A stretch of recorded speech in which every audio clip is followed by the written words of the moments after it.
All right, good morning a third time, everyone. And welcome to Power and Positionality, Writing Our Bodies Ourselves. We are joined this morning by Finian Burnett. Finian teaches undergrad composition, creative writing, and early British lit. They are addicted to very small stories, and their recent flash fiction collection, The Clothes Make the Man, about a fat-bodied trans man navigating academia, was recently published by Ad Hoc Fiction. They're currently working on a collection of queer love stories and Star Trek themed flash fiction collection. They live in British Columbia with their spouse and Lord Gordo the cat. That is the other key portion of this introduction. Lord Gordo, you're absolutely right.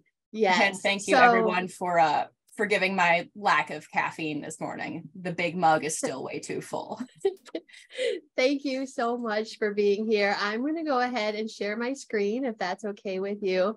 So I wanted to let everyone know that I can see the Zoom chat, but I cannot see the Discord chat at this point. However, if you prefer to chat on Discord, Moon will be monitoring that. So if there's any questions over there, then you're welcome to do it over here.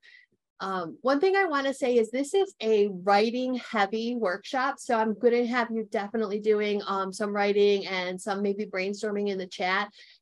I don't know about the rest of you, but sometimes I go into a writing workshop and the facilitator says go and everyone starts writing, and then we get to the end and the facilitator says, how was that? And someone's like, well, I just crafted a multi-leveled story, and someone else is like, I just finished my novel, and I'm like, I wrote I Love Bananas 17 times. Sometimes that happens. In my opinion, when you're doing generative writing, all writing is good. It's brain hygiene. It's like brushing your teeth. You might not see results every single day, but you still know that it's good for you if you do it. So when we get to the writing exercises, if you feel like everyone else is just like crafting masterworks in the 5 minutes that we have to write, they're not. It's okay. It's all right to just, free yourself to write what you want. I also want to let you know that you're welcome to have cameras on or off, however you like.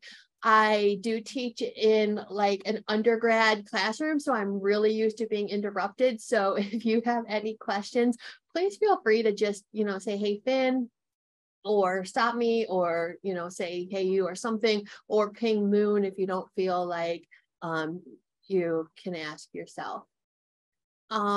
Since we're writing about the body, I wanted to kind of talk about I call them touchstones as opposed to like rules or anything like that. But when we're writing about bodies, I think it's always important to start from an understanding that there's no hierarchy of better. So when it comes to our bodies, our health, our size, our ages, our abilities, our gender identities, or anything like that, we're coming from a hierarchy of equity. And so I want you to all think about that. Your participation is invited, and Zilla, so I am used to my students keeping their cameras off, absolutely. Although I actually, I do have a lot that come on. They like to make faces when I talk. So you can do whatever you want, Maggie. You can handwrite or write on the computer, whatever works best for you. I like to sometimes handwrite during these workshops, but also I do have arthritis in my hands and really, really bad handwriting. So sometimes just typing on the computer is best for me. So whatever works best for you is going to be best. I ask you to be gentle with yourself and don't say anything to yourself that you wouldn't say to your best friend. If somebody says, oh, I didn't get any writing done in this, you're never going to say to your best friend, oh, you're such an idiot. I can't believe you didn't get any writing done. So don't say it to yourself. I'd ask anyone to maintain confidentiality if people share something traumatic or something. Okay, nothing but a blank doc. All right, you're good to go. And another thing I want to say is that this is not a critique group. So if someone shares something they wrote, they're not looking for feedback on how to make it better. I would just like everyone to respond positively. And there may be pictures that people find distressing, such as scars or partially nude bodies. But I think in a workshop about the body, you kind of expect that we'll be looking at stuff like that. Our agenda is I'm going to just kind of briefly talk to you about the body and mind connection. And then we're going to do some gentle writing exercises to kind of get us into it. And then we'll do some deeper writing explorations. We're going to talk about hands, We're going to talk about physicality, which is those tiny little physical details that can make your writing so much richer. We are going to touch on scars, which I think scars are such an amazing way to get into writing the body. And we're going to talk about breath. So does anyone have any questions or comments before we move on? Please feel free to post it in the chat. And also don't be afraid to chat with each other during the chat. I know some teachers have a problem with that. I am not one of them. No, we are not going to discuss sensory disabilities specifically per se. However, when we get to the positionality exercise, you will find yourself touching on anything that you feel you want to write about when it comes to your body. So that might be something that you dive into at that point. All right. So the mind-body connection has been so well studied in academia, in mindfulness communities, in creativity coaching here. I've got some stuff listed here that I'm not sending my slides out after this, but I did send all of my sources to Moon. And so if you are interested in getting any of the sources for this workshop later, just let Moon know, or maybe they could post it in Discord or however that works. I talked a little bit about embodied cognition, which is the ways in which the mind is shaped by the body. And thank you, Moon. You're going to pin them in Discord. I appreciate it. And the reverse of that is the ways in which the body is shaped by the mind. And I think that these are key research areas in so many different academic professions, such as feminism, philosophy, education. We can bring it ourselves to our own writing to just make our characters richer, or to dive into our own our own aspects of our own physicality. You know, researchers have just like long investigated how students, for example, retain more information when they're gesturing, even if the gestures aren't necessarily connected to what they're learning. If you have your students talking about, for example, they're reading a story and you have them gesture to a picture or gesture to each other, then they actually retain information more. So our bodies are so connected to our minds. And of course, everyone knows that meditation, which is a mind and body connection, can help improve anxiety, depression, sleeplessness, which is why when I was looking this up to see about meditation and how it is, its popularity in society, I found that the Headspace app was downloaded 65 million times since it started.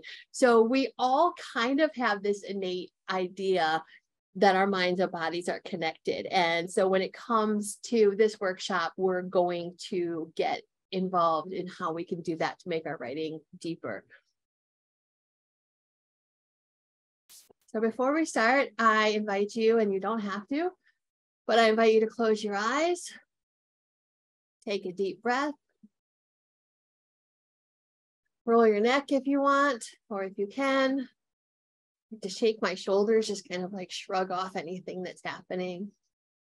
And then I invite you to smile at yourself because you're so brave for being here. All right, does everyone feel ready to dive into all of this? All right, Daryl. Daryl, you're going to be like my control here for this. You'll be the one that responds to me here. All right, so bodies and control. I don't know about the rest of you. I have a very complex relationship with my body. I think many of us do. Our bodies, our bodily functions, our illnesses, our injuries, our abilities, our bodies can define us to ourselves and also to other people. And I think probably perhaps especially to other people. I know I often write about my own body as coming from a place of fatness because the size of my body controls what other people think about me when they first see me before they really know anything else about me. I think a lot of times human beings can feel out of control of our bodies for a lot of different reasons. It could be that we go to the doctor and the doctor says, you have this thing and you know that you're feeling a different way. Or it could be that they're telling you that you need a surgery that you don't think you do need, or that you can't have a surgery that you're sure that you do need. We feel that we're not listened to.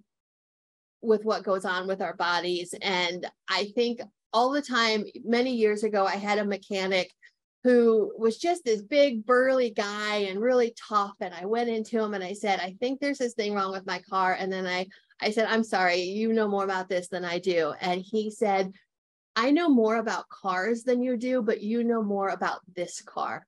So taking that lesson to ourselves, doctors may know more about bodies than you do, but you know more about your body. You're the one that has the lived experience with it. So for me, when we come back to writing our bodies, to me, it's about taking control of what other people think about it, and taking control of the stories that other people have put on it. It's one of the things that I love about this quote by Alexandra Kleeman, which is that people were finding messages in my body that I never placed there.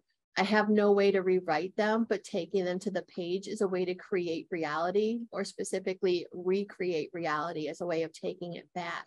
So what we're going to be doing during this workshop is taking back that power.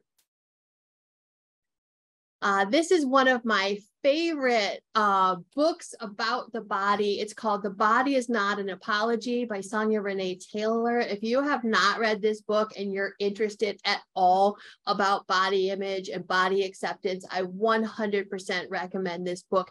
It is eye-opening and life-changing. The quote that I chose from it is, "A radical self-love world is a world that works for everybody. Creating such a world is an inside-out job. How we value and honor our bodies impacts how we value and honor the bodies of others." One way I try to value my own body is that I try to come at it from a place of non-judgment. I don't always make it, but I try. I'm far more successful in doing that for other people than I am for myself. And I would say on a physical level, I try to drink more water than coffee, and to eat more vegetables than chocolate, and to just try to make sure that any meal I eat, I come at it from a place of intention rather than shame. So I would love if you feel like putting in the chat, like, what are some ways that you can value and honor your own body?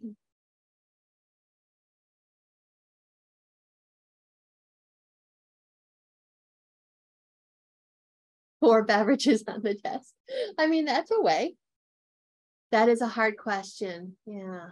Dance party. Oh, I love that. I love the dance. I used to have dance parties with my dog.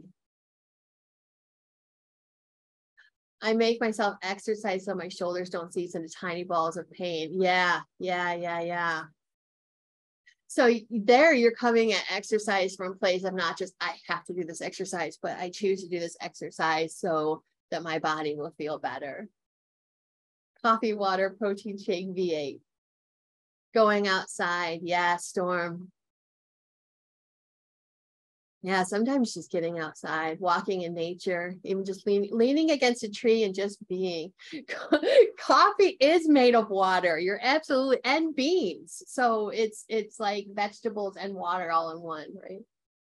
It's the soup. It's bean soup. Sitting on the floor. Yeah. It's a soup. I love it.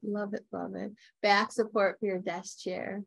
Yeah, those are all such great ways to honor your body. And I think that it's really important to kind of just think about your body and how you can do something kind for it, or to reframe, like, Zilla said that I'm exercising so my shoulders don't hurt, like to kind of just reframe, like, this is something I'm going to do to make my body feel better. Exercise, but not hope. Yeah, it's not hyper focus on the body I want versus modestly treating. Exactly. And it's funny because I treadmill every day except for on days that I go for a walk with my wife. And I enjoy those walks outside so much better than the treadmill. And I think the difference is when we go for a walk together outside, we're going outside for a walk to enjoy nature and enjoy each other. Whereas if I'm on the treadmill, I'm doing it because I'm like, this is a thing I have to do. And so that's about reframing. And that's really important. Maggie, I love that. A journey for you and your fiance. Yeah, absolutely. Yeah, exactly. And then, we get into the, like, why is that even that's who decided that that's the standard, that a person has to look like that to be valuable and worthy. Wonderful. Oh, you are all just so fantastic. I thank you so much for putting so much out there. So one of the things that I like to think about when I want to write about my body, and I'm going to ask you all to think about this too. I come at my body from, as I said before, a place of fatness, and I'm going to get into that a little bit more as an example, but also gender, and also my scars, and also aging. There's those times that I'm like, well, this is a thing that's happening because I'm aging. Also for me, mental health. I have to kind of come out like, what are the aspects of my mental health that are affecting my body? How is depression affecting my body? How is ADHD affecting my body? And learning to come at those again from a place of non-judgment, but from a place of just kind of observation. Perceptions of wrongness and rightness is what we talked about a little bit earlier. And then also medical stuff and past traumas can all affect our body. So for me, I have a list right there of things that I can go to write about if I want to start writing about my body. But what are some things that spring to mind for you when you think about writing your own body? Some people sometimes say like pregnancy. If people have experienced pregnancy, then that would be something that they would write about. Zill, I love, first of all, that's very poetic in itself. I feel like my flesh prison doesn't represent my identity. My body is a tool and I don't have access to alternative tools. So it's, flesh prison is definitely a way to look at that. That you have to, at least for me, in the difference between like the body positivity and the fat activism groups, is that you don't have to come to this idea that your body is some beautiful, glorious thing, but that it is something that you exist in, and therefore, how can you honor that existence? Yes, if we all had 100% autonomy in determining how we want to shape our bodies. Yeah. Yeah.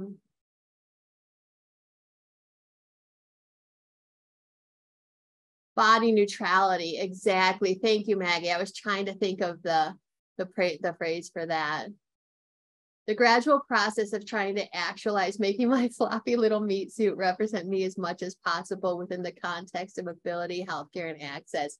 Yes, yes, definitely. Something that I talk about and think about a lot when it comes to, for example, healthcare and ability is that many fat, trans-masculine and non-binary people who want top surgery cannot have top surgery because there are limits, weight limits on giving top surgery, except for through certain surgeons. And that's even in Canada where we have free healthcare.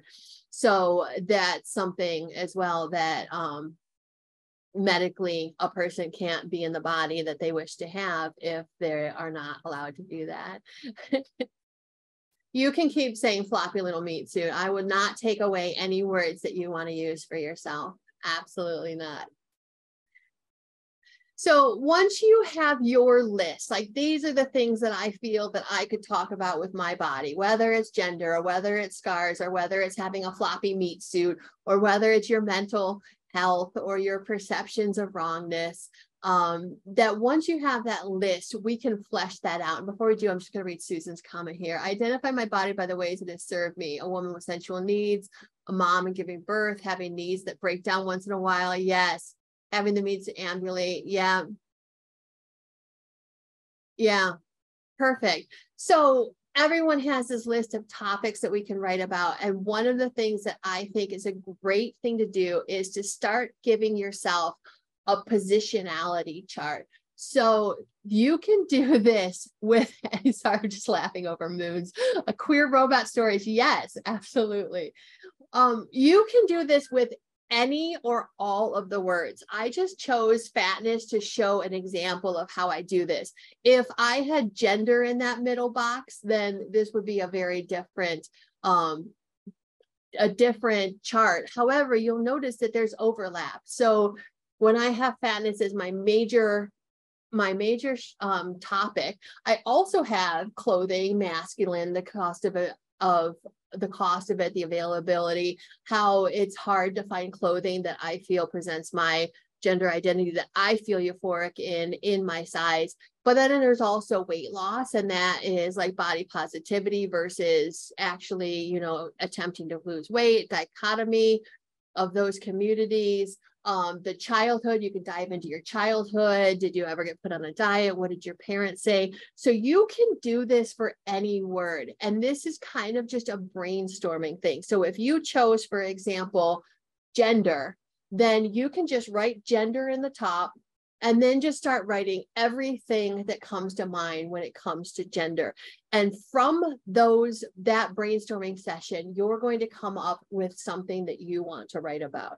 So I'm going to give you all a chance to do this if you are interested. And I would like you to just pick one of your words, just one. And I'd like you to kind of make yourself a chart about this. And I'm just going to give you about 4 minutes to work on this. And you can do it on paper, or you can just do a list in text. But yeah, just pick one of your words and then just kind of flesh it out into anything that springs to mind about that word. And we're going to start that right now.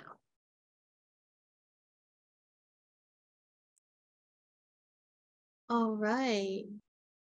Does anybody want to either chat or talk about what they wrote about in that time?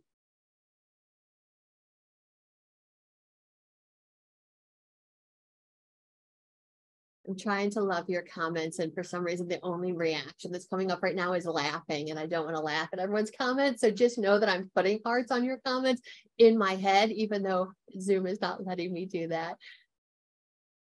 Chose to focus on gender, which for me is, yeah, absolutely.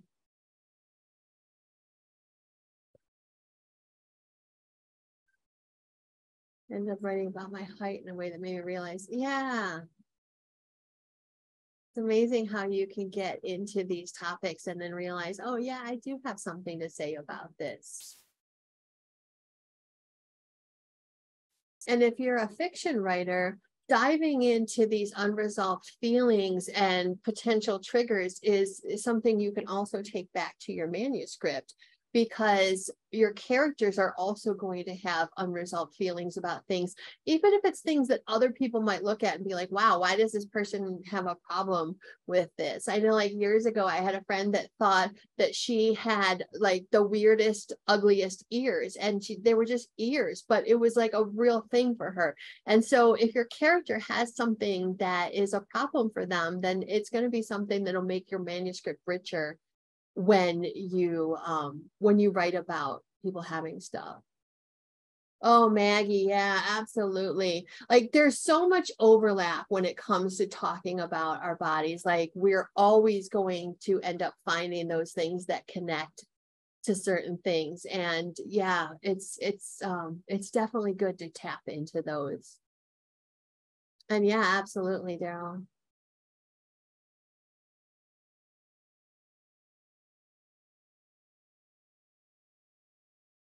Can also be a little bit scary when you first start diving into stuff like this. But what I love about this kind of positionality chart format is that you can then take any word that you originally brainstormed and flesh it out. And so for me, sometimes this is just about writing creative nonfiction, but sometimes like I ended up writing a short story that started with the sentence of people keep saying I look great. And that was just, it was just something that came up in my chart. And so you can use this to brainstorm for yourself, but you can also use it to brainstorm for your fiction writing. Clothes, yeah, so much. Yes, absolutely. Clothing. And I think it's so important to note that clothing is like being concerned about clothing is not shallow in any way, because the way that we present in our clothing, it's it's like almost like, I don't want to say a costume, but it's like armor for us if we have the right clothing. So for me, if I'm wearing something that I feel really gives me the gender euphoria and feels like my fat body feels comfortable in it, then to me that feels like I'm wearing armor in a way. Whereas if I'm wearing something that doesn't give me that feeling, then I feel exposed even if I'm not. So absolutely, clothing is 100% a body topic. So thank you for saying that. All right. Daryl, do you mind if I read what you wrote? Okay. I'll just make my chat a little bit bigger. Masculinity, social taboos, don't go near parks with children, no touching, no hugging. Medical, good news, pain is treated right away. Bad news, body dysphoria is often dismissed and treating it is often illegal. Masculinity seen as something earned, only real men can do X. Yes, absolutely. Body judgment, encouragement, you even lift, bro. You got, yeah, absolutely. Whether it's good or bad, like it feels like it's always about your body though. Height shaming or height praise, isolation, lack of emotional interconnectedness. Yes, perfect. And that 100% is exactly what I was talking about with this exercise. You now have so many topics that you can dive into in your writing. So that is perfect. Wonderful. Thank you for giving us that example. So I really appreciate all of you doing that. I already did the sharing, so I'm going to skip the sharing screen. And now I want to talk about, this is one of my favorite topics because it can be either really deep or it can be really joyful. Yes, yeah. Do you need to take a decompress moment, Moon? Because I'm happy to do a brief, like a breathing. Okay, perfect. All right. So I'd like to move on to something that I call physicality. And I think physicality, I'm talking about the specific way things feel. So this can be small details that make up an experience, like comfort physicality. I don't know about you all, but if I'm feeling really anxious and I'm trying to sleep, I'll cup one of my feet against my calf or against the other calf, and I mean against the other foot, and for some reason, like, that's the comfort physicality for me. I also, if I'm feeling anxious, I like cup my hands together, which for some reason is a comfort for me. So comfort physicality is definitely a thing that I think that people do. Also, maybe like a physical ache. I had a friend that had a double mastectomy, and she said for years after, it wasn't that she missed her breasts, it was that she was used to, when she was sitting at her computer, she would sit with her hand underneath one of her boobs, and that she just felt like she could feel the missing weight on the back of her hand from not being able to do that. That was, yeah, no, exactly, no more personal stress balls. Weighted blankets, textures. Yes, Susan, are we the same person? Because absolutely, like, I have to have a covering, because the monsters under my bed will get me if I don't have my entire body covered, including like up to my nose. That's just monster law. You have to at least have your feet covered, and then you're safe. You're covered by the tree. Exactly. Zilla, monsters, it is absolutely the rule that monsters cannot get you if you're covered. 100%. Wear socks to keep the monsters away. That's another thing you can do. But there's other things about when we're talking about physicality, like do your joints ever ache? If somebody's telling you a particularly intense story, like sometimes I feel it in my finger joints, or like that downy soft hair on the side of someone's face, or yeah, clenched teeth, perfect example. Absolutely. The rough scratch of somebody's stubble on your face, the way that some people wear like a lot of cologne and then you can smell it on yourself afterwards, like that's a physical sensation because it's in your nose. The nervous urge to use a restroom when the conversation gets intense. Is that a real thing? Because I like right before I have to, okay, thank you. I'm so glad, because I thought it was just me, but so that's a real thing. I'm so glad to know that. Oh, a painsing in the back of your legs. Yes, that is exactly 100% what I'm talking about. So for some people, maybe like picking at your nails is a physicality thing. Maybe it's a manifestation.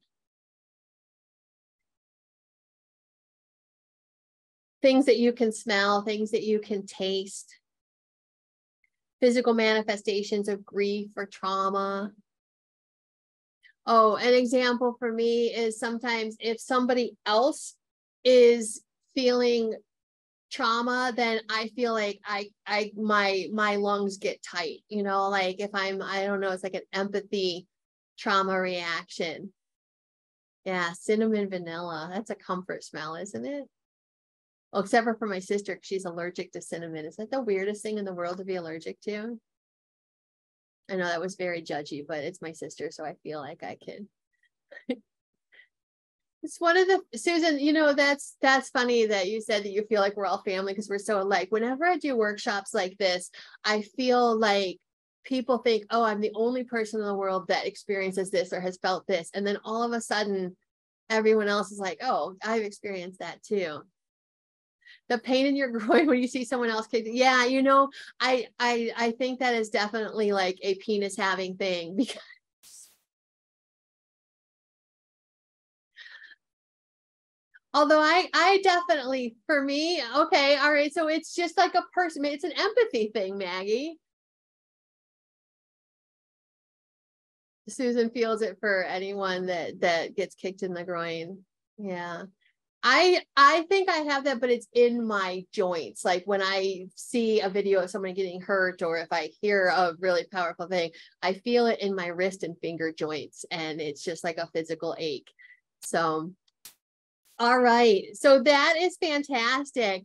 Do you all feel ready to write either something, a paragraph for yourself, or a little story, or something about one of your physical details here? It could be about cupping your feet. It could be about the way you feel when you physically ache. Either way, you can write a creative nonfiction, or you could write a little paragraph about a character who is experiencing things. And if you need like help on the way into it, you could do something about maybe like they touch the downy soft hair on the side of their baby's face, or you could talk about I'm feeling this ache from watching something, but pick something that really resonates with you from all the brainstorming everyone did about the physicality.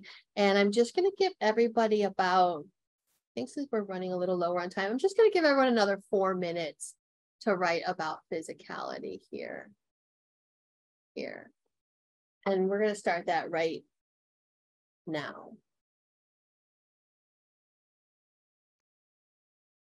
All right, if everyone would wrap up the sentence that you're on. And how did that feel? What came out of that for you? Please feel free to put it in the chat, or if you want to talk aloud about how it was, you're welcome to do that. All right, excellent.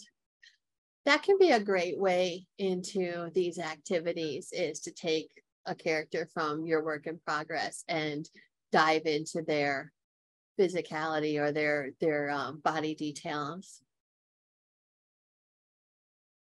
Some of the most visceral scenes I've read are people that write about physicality. Right. Nice, everyone. Fantastic. So you all got a lot done here. Perfect, Susan. Fantastic.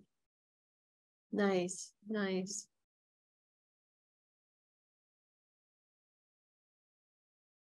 love that last line. He did not belong here. Great, Daryl.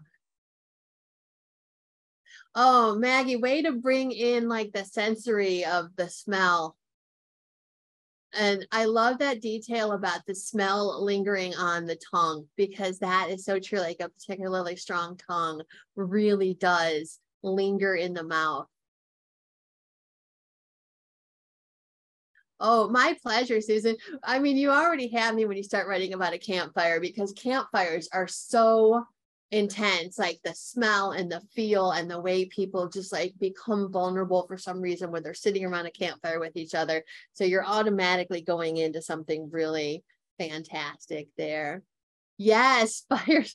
I love that. Love that. What Moon just wrote. Fire smell is love. Fire smell is life. Absolutely. So many of the friendships in my life developed around a fire, a campfire. And yeah, there's just something about it. Just, I think, makes people just be themselves a little bit more. All right. Well, I think you're all doing so great. And I feel relatively confident that you're going to like follow me along for the rest of this journey. What I want to do now is I have a couple of poems that I think that you might want to look at. And we're going to talk about them a little bit. But at first I'm going to look at Storm's here. And I do encourage all of you to read everybody's blurbs here in the chat. And thank you so much, so many of you, for sharing. Oh, that feeling of running your fingers through their hair. Yeah. Yeah. Nice, nice, nice, nice. Oh, that is beautiful, Storm. Thank you. Oh, and I like the juxtaposition of downy hair and smooth muscle. Like that's just like a nice kind of contradictory feeling there. I know, Maggie, right? Like just absolutely wonderful. Oh, Storm, thank you so much. Oh, thanks everybody. You are just fantastic. I love, love, love all of your sharing. So this is the first, the opening of a poem by Richard Jones. And I decided to include this one because this poem to me is very physical. And we're going to talk about and write about scars here. I'm just going to read this, and it's called Scars by Richard Jones. This hollow of dead skin, the size of a coin, centered on my shin, exactly between my left foot and knee, was a gift from the ocean. The sharp blade of a shell tore my leg open to show the bone that carries me. This ragged scar on my arm I earned for being introspective in the woods. Rusted barbed wire ripped through my shirt to awaken me. And the small white arc, this tiny moon over my left eye, appeared from nowhere one day in the mirror.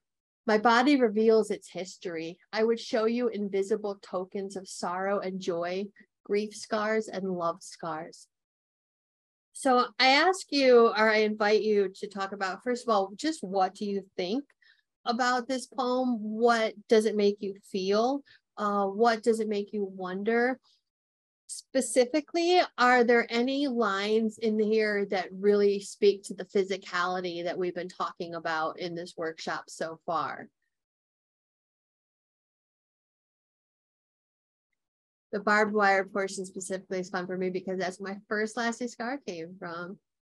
This person is very proud. Yes, proud of the marks and reminders on his body and the memories they evoke. Strong. Rusted barbed wire. Damn moon. Love it. Love, love, love it.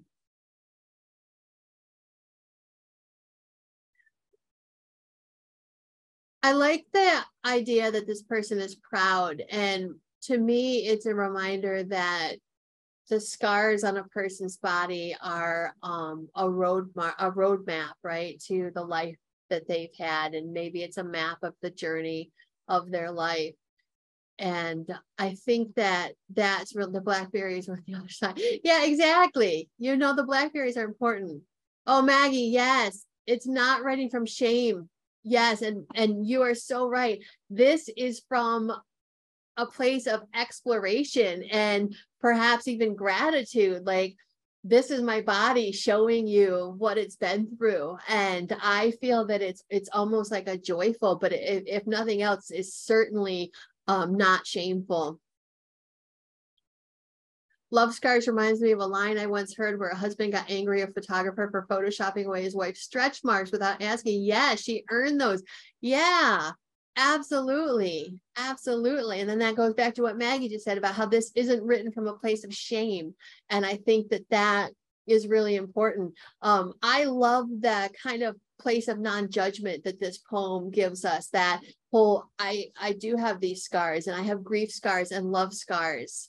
Absolutely. Absolutely. So I feel like we have time to do a writing about scars. And I would love to see everyone do a writing about scars. Oh, sorry, I got ahead of myself here. And I posted up the poem here, and I'm going to give you a few options, and that is to consider writing about a scar on your body or a series of scars.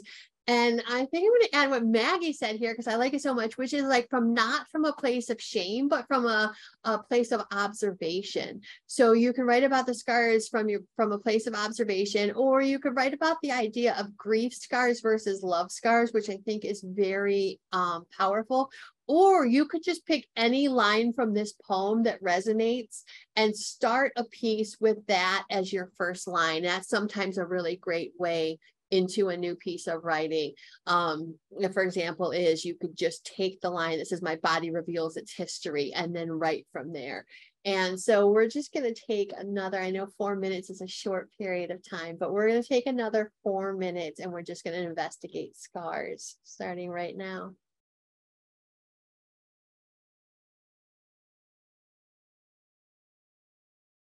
All right, if everyone would finish whatever line you're on right now, I'm going to read this short poem because I love it.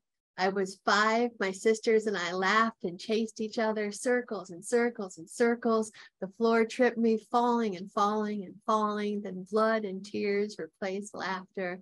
A crescent moon marks the memory forever of a day of laughter and pain, of a day never forgotten. I love it. I love it.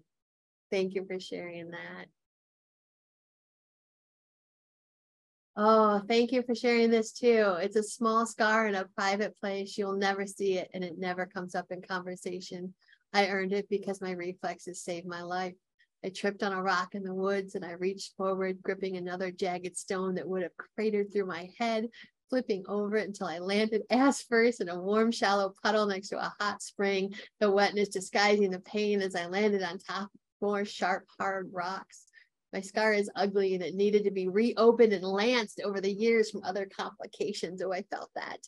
But I'm alive, and the price I paid was small, so small that you'll never see it. It never comes up in conversation. I love the circular ending there, coming back to the opening lines. Fantastic. Fantastic. My foreparents taught me how to read each branch with its own story. I learned to shift from child to adult and from small to large. I've shrunk and expanded. The cosmos are alive under each Lichtenberg scar. Whoa, Maggie, that is amazing. I think I might have pronounced that word wrong. Also, I like sometimes just like subverting what people would normally say and saying, I learned to shift from child to adult. Like that's a small change, but it's such a poetic and lyrical way of saying I've grown up. I think that that's really gorgeous. Thank you so much for sharing. Does anyone else want to share? And you don't have to share what you wrote, but you can talk about how it felt, or if you felt that you were coming from a place, or you could pick what you wrote about. You could write whether you picked a line from the poem, or whether you wrote about your scars, or if you wrote about grief scars or love scars. And you don't have to, of course, there is no obligation, but I'm just curious as to how that went for everyone. I love that we have like, like you've got some great, that poem is just like, go ahead and submit that somewhere, Susan. I'd like to see that. I need to keep you motivated. Yeah, absolutely. I know, Maggie, the circular is so, I absolutely love when you can naturally come back to what you started with. I think that it to me is such a wonderful craft element. Yeah, absolutely, Susan. I would love to. Fantastic. All right. Well, I think that we're going to move on and do a little bit more. And I think I'm going to skip.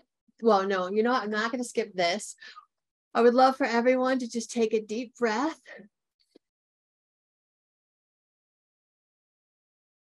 Roll your neck.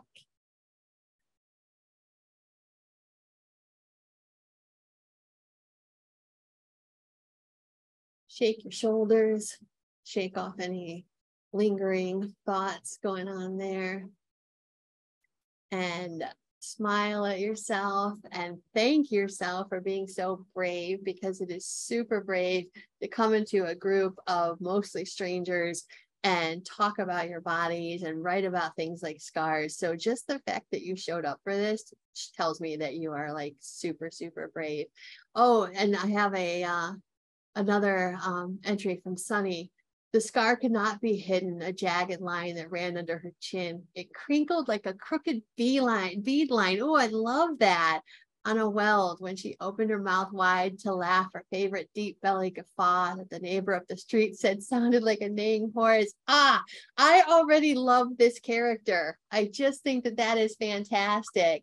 And I love that this entire paragraph is physicality. It's just absolute immersion into laughter and body. And I just love that line about it crinkled like a crooked bead line on a weld. Like, so fantastic. Love it.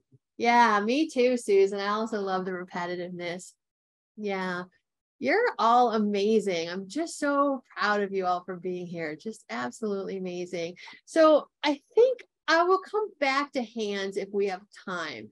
For now, and Moon, I'm going to make you do this if no one else volunteers, but would anyone volunteer to read this poem aloud for us? And while people are thinking about that, I'm going to say, sure, Zilla, I'll just come over every day with you while you're writing. Absolutely. And I know it's hard to be the person to volunteer, but I would love it if someone volunteered. Only because Moon is really, really not wanting to. Thank you, Maggie. I appreciate it. Day by Kim Adonzio. I hope I said that right. So your device has a low battery and it seems to drain faster each day. Maybe you should double your medication. You might feel queasy, but also as if the spatula flattening you to the fry pan has lifted a little. So your breath comes out scorched. So what? Inside, trust me on this. There's a ribbon of beach by a lake. In the sand, fragments of a fossilized creature resembling a tulip. Back in the, oh no, Paleozoic, oh God, online wasn't invented yet. So everyone had to wander alone and miserable through the volcanic waste, or just glue themselves to a rock hoping someone would pass by. Now you can sob to an image of your friend a continent away and be consoled. Please wait for the transmissions, however faint. Listen. When a stranger steps onto the elevator with a bouquet of white roses not meant for you, they're meant for you.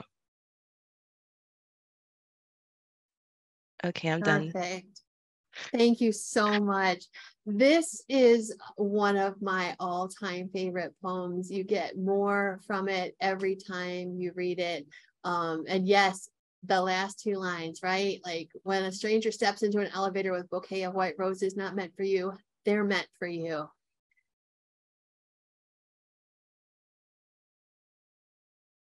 So, and I agree with, I think Susan, who said you should do audiobooks. You have a very lovely voice. Absolutely. And Moon you're now Moon's new best friend because Moon did not want to read the poem. So thank you for doing that.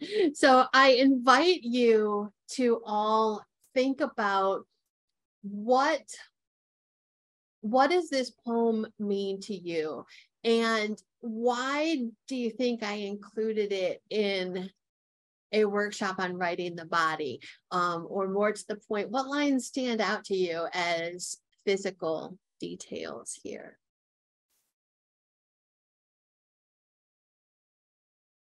Yes. Yeah, perfect. The idea of how we carry our emotions in our body. The spatula flattening. Yes. Yeah. Scorched breath. Absolutely. And yeah, 100%, Susan, get the idea of this being about spoons and making sure we have enough to get through the day. Right. And I think that device means body in this case, or absolutely can mean body in this case, Nadia. So perhaps it wasn't a misreading at all, but a perception of what the writer was going for here.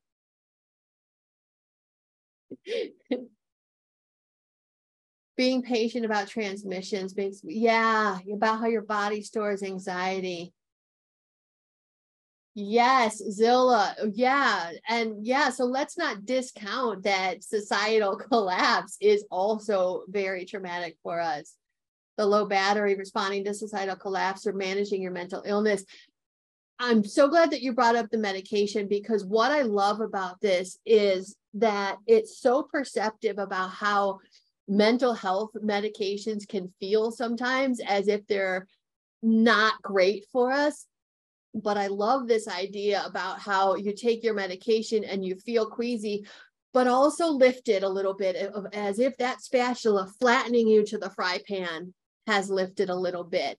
And so it's the trade-off, right? Like, yeah, our breath is coming out scorched. So what? It's keeping us alive, right? We're finding ways to combat this feeling. Yes, the idea that everyone wanders alone through volcanic waste, talks about the desolation we feel and loneliness, but also how everyone else feels it, the irony that we're feeling together. I like this whole idea of like reaching all the way back to the Paleozoic era, because even back then, people were finding ways, as Zilla says here, we're finding ways to endure and survive. Well, back then, who did you reach out to when you felt like this? Who did you reach out to when there weren't things such as anxiety medication, when there weren't people you could reach out to, your friend, you know, that you're FaceTiming with, that you're sobbing to, and they're consoling you, and all of these reasons to endure and survive.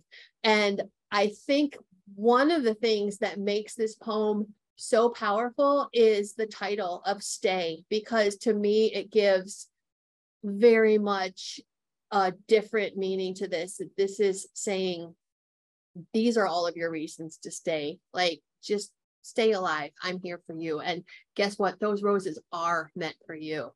That line right there, that's pretty incredible, right? Like, oops, sorry. Like, they're meant for you. That last line to me is everything. There's so many levels to it. Yeah. Yeah. Sunny, the word faint. Absolutely. How did people get by without all their friends? I know, like, I wouldn't know any of you, right? Like, we wouldn't be here together. But yeah, they talk to their neighbors. Yeah. Yeah, absolutely.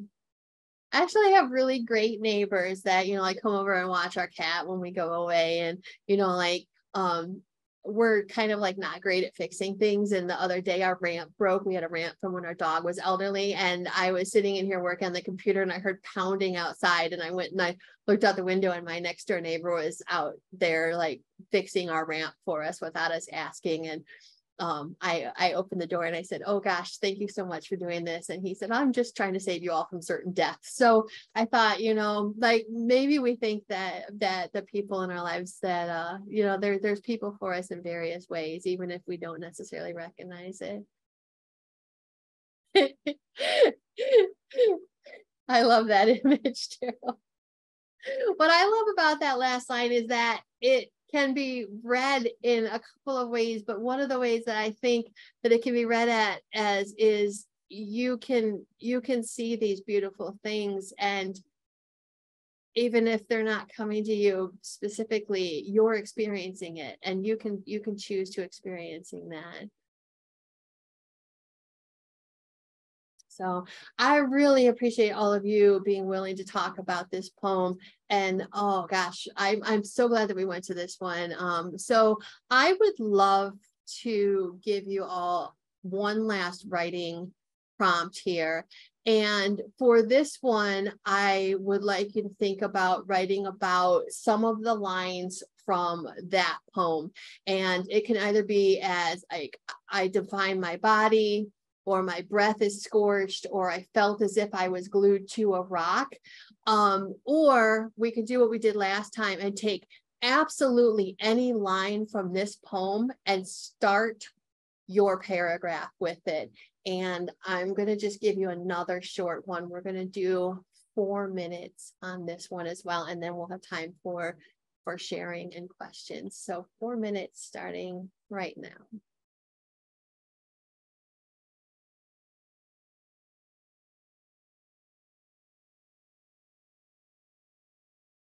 All right, everybody. I'm going to go ahead and stop sharing because that is probably the last exercise we're going to do. And I would love to hear if any of you, if you want to share what you wrote, you don't have to, but if you want to share how it felt,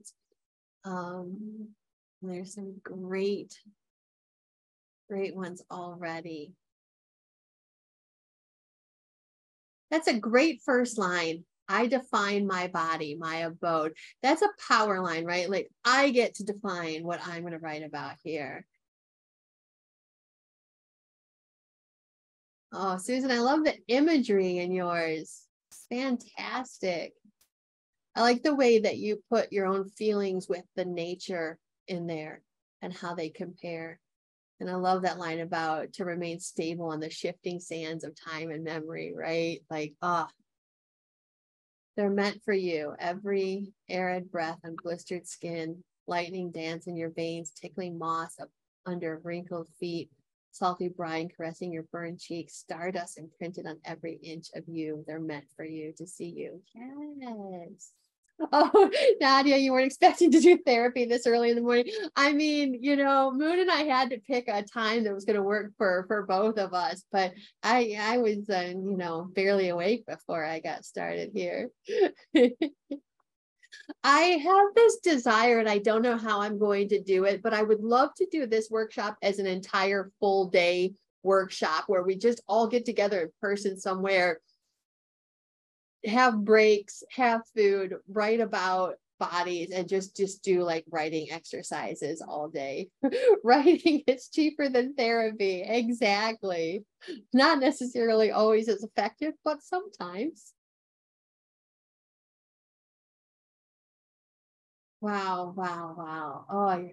Oh, so Moon, let you know when. Yes, absolutely. I would love to. We've got to figure something out. I'll keep saying one of these days I'm just going to win the lottery, and then I'm just going to set up these workshops and then not have to charge anybody anything, and I'll just like that'll be what I do as my philanthropy is I'll travel the world and do free writing workshops.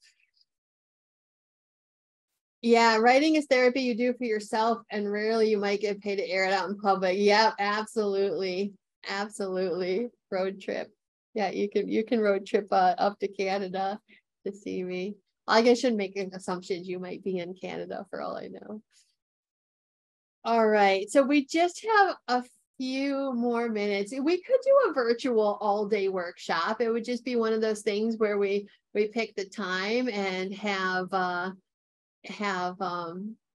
full day thing. Everyone breaks for lunch. Not the same, but yeah, I definitely recommend saving what you wrote here. Even if you don't feel you got something that really stood out to you as being excellent, that doesn't mean that it wasn't valuable. And maybe, you know, you wrote something and within that is some incredible line. And so you can do with your own work the same thing we did with the works that I shared here, where you take a line from your own work and then write off of that and write a poem for based on that one line in yourself.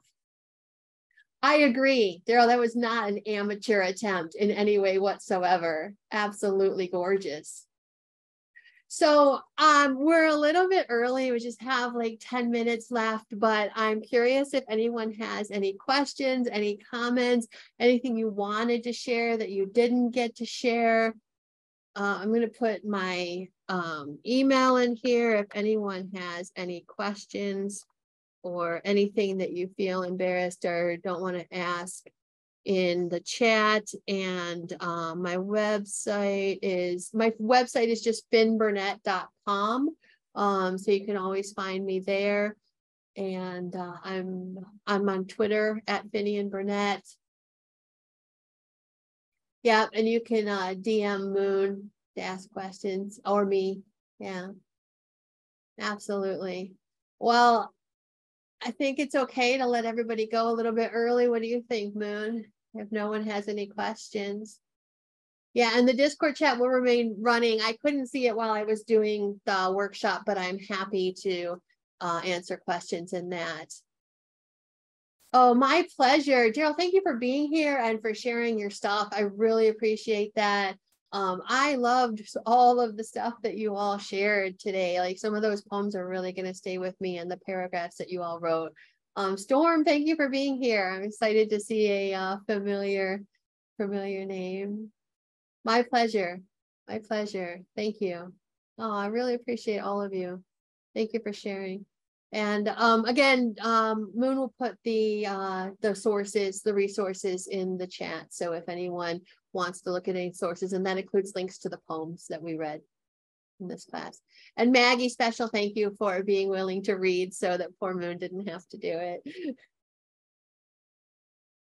All right, everybody. Well, you are free, my fellow humans. Have a wonderful day.